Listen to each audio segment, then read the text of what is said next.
So here we want to determine if the given series converges or diverges. And we have the sum from n equals 1 to infinity of n factorial to the power of n divided by n to the power of n squared. Okay, so in order to determine if this series converges or diverges, we need to use some kind of a convergence test for series. And there are a lot of different tests that we can choose from. Usually we like to start with what we call the divergence test or the nth term test, where we take the limit as n approaches infinity of the expression from our series.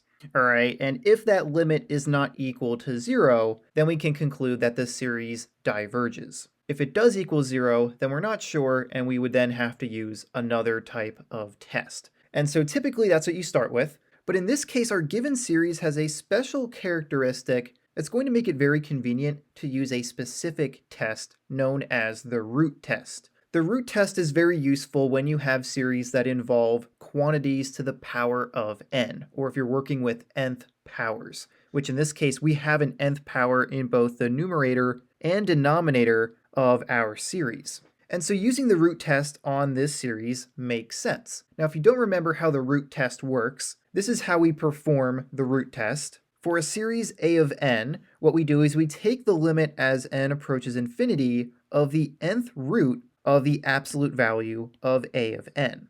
And depending on the result of that limit, we can make a couple different conclusions. If that limit as n approaches infinity of the nth root of the absolute value of a sub n is equal to some finite value, meaning it's not infinity or negative infinity, but it's less than 1, then we can conclude that the series converges absolutely. If that limit is equal to a finite limit greater than 1, then we can conclude that the series diverges, and we can also make that same conclusion if the series is equal to infinity. And if that limit is equal to 1, then the test is inconclusive, and we will have to use another test. And so if that were the case, we would have to go back to the drawing board and figure out what other convergence test we could use on the series. Okay, so let's use the root test. Let's go back to our series and take the limit as n approaches infinity of the nth root of the absolute value of a sub n. All right, so in this case, a sub n is equal to n factorial to the power of n divided by n to the power of n squared. Now, before we take the limit of the nth root of a sub n, there's something that we can do to this expression to make it a little bit simpler, and that is to simplify the denominator here. We have n to the power of n squared. We can combine those exponents and just make it one exponent by multiplying them, right? If you have some value being raised to a power that is being raised to a power, you can simplify that by multiplying those two powers or those two exponents together. So if we did that, we would have 2 times n, which is equal to 2n. So a sub n would be equal to n factorial to the power of n divided by n to the power of 2n. Okay, so we just simplified it a little bit. That's going to make it easier for us to take the nth root of this expression as we perform the root test, which now we can do that. Let's do the root test. I'm going to write down root test. You always want to make it known what test you are using so that whoever's looking at your work can understand what you're doing. And in this case, for the root test, we're going to take the limit as n approaches infinity of the nth root of the absolute value of a sub n. And so here's what that's going to look like. We'll have the limit as n approaches infinity of the nth root of the absolute value of n factorial to the power of n divided by n to the power of 2n. Okay, so that's just a sub n that we have right here. Now what we need to do is simplify this limit a little bit so that we can actually evaluate it, see what is equal to. And in this case, the first thing that we can do to make this expression simpler is just remove these absolute value bars, because n is only defined for positive values, right? If you look at our series, n starts at 1 and goes to infinity. We don't have any negative values of n, so this expression will never be negative. We have n factorial to the power of n. That n and this n will be positive.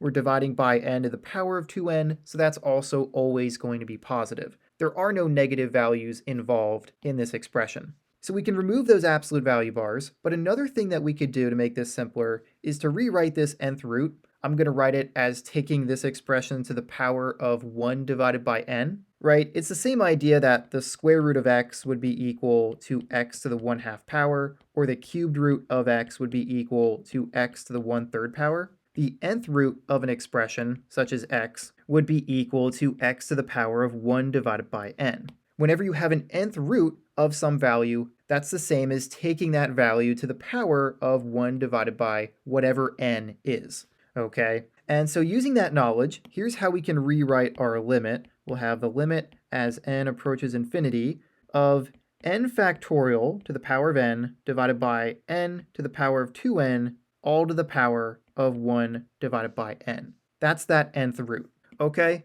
So now what we can do is simplify this expression by taking the nth root of the numerator and denominator. Or in other words, we can simplify by taking both the numerator and denominator to the power of 1 divided by n.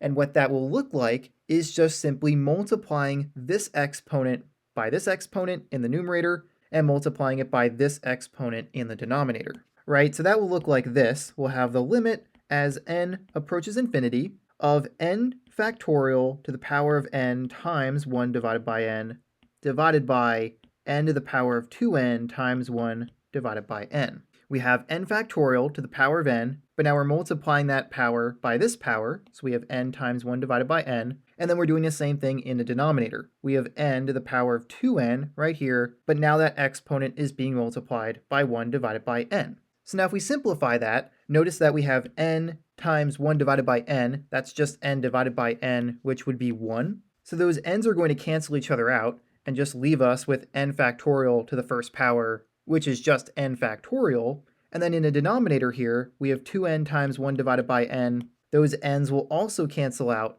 and we'll just have a power of 2 times 1, which is 2, so we'll have n squared in the denominator. So what we are ultimately left with here is this limit right here. The limit as n approaches infinity of n factorial divided by n squared.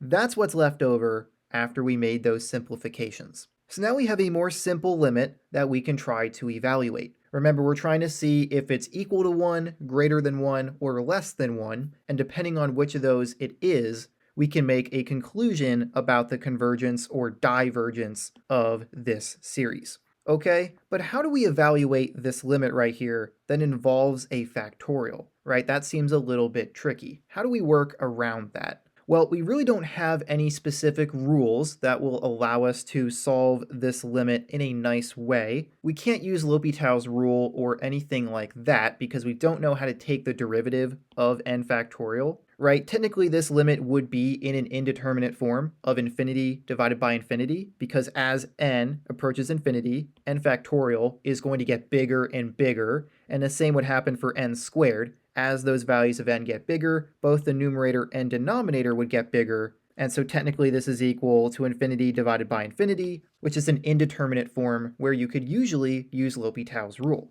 But we can't do that in this case because we don't know how to take the derivative of n factorial. So what we have to do instead is what I call the brute force method, or essentially we're just going to take a look at a couple values of n for this expression and see if there's a pattern or something that we can see that happens to that expression as n gets bigger. And so let's try that out. Let's see what happens as we look at some values of n for this expression. And so let's do that on the side over here.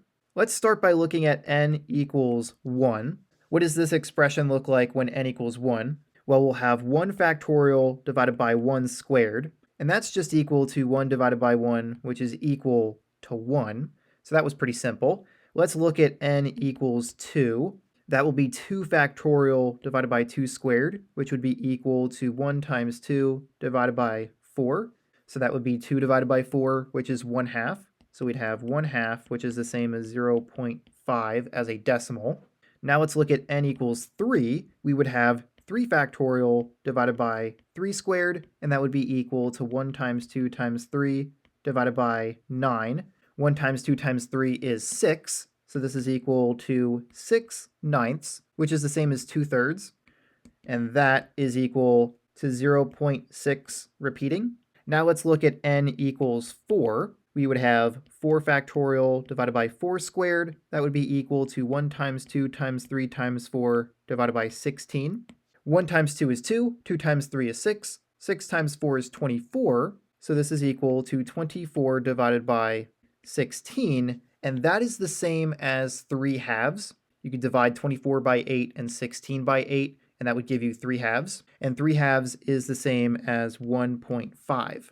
All right, and now let's look at one more. Let's look at n equals 5. We'd have 5 factorial divided by 5 squared. And that's going to be equal to 1 times 2 times 3 times 4 times 5 divided by 25. And that's equal to 1 times 2, which is 2, times 3, which is 6, times 4, which is 24, times 5, which is 120. So we'll have 120 divided by 25, which is equal to 4.8 if you put that in your calculator. Okay, and so what kind of pattern do we have going on here? I think looking at the first 5 values of n is going to be enough here. When we have n equals 1, the expression is equal to 1. Then we have n equals 2, where it becomes less than that. It's equal to 0.5. But then with every value of n after that, the value continues to get larger, right? With n equals 3, we got 0.6 repeating. That's bigger than 1/2. Then for n equals 4, we had 1.5, which is bigger than 0.6. In fact, it's more than double. And then for n equals 5, we have 4.8, which is even more than double of 1.5. And that pattern is going to continue on forever. N factorial grows at a larger pace than n squared, because with every n factorial, you're multiplying it by an extra number, right? We went from 1 times 2 to 1 times 2 times 3 to 1 times 2 times 3 times 4 to 1 times 2 times 3 times 4 times 5. Then you would multiply it by 6, then 7, then 8, then 9. That is going to get bigger a lot faster than just squaring whatever n is. So the numerator of this expression is getting bigger faster than the denominator. And because of that, we are dividing a bigger number by a smaller number, which results in a number that will get bigger as the value of n gets bigger. And if you don't believe me, just try more values of n. You could look at n equals 6, n equals 7, n equals 8. At some point, the factorial is just going to be so large that dividing it by n squared is not going to do much to it. You're just going to have an insanely large value as n gets bigger. Okay, so what's our conclusion here? Why did I go through all of this work just to show you that the numbers are getting bigger?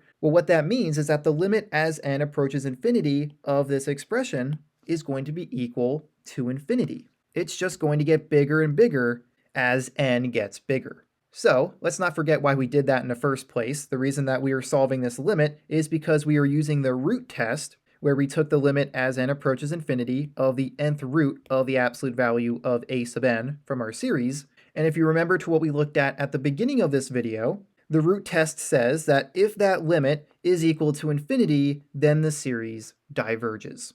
Okay, so our final conclusion here is that because the limit for the root test resulted in infinity, we know for a fact that our series diverges.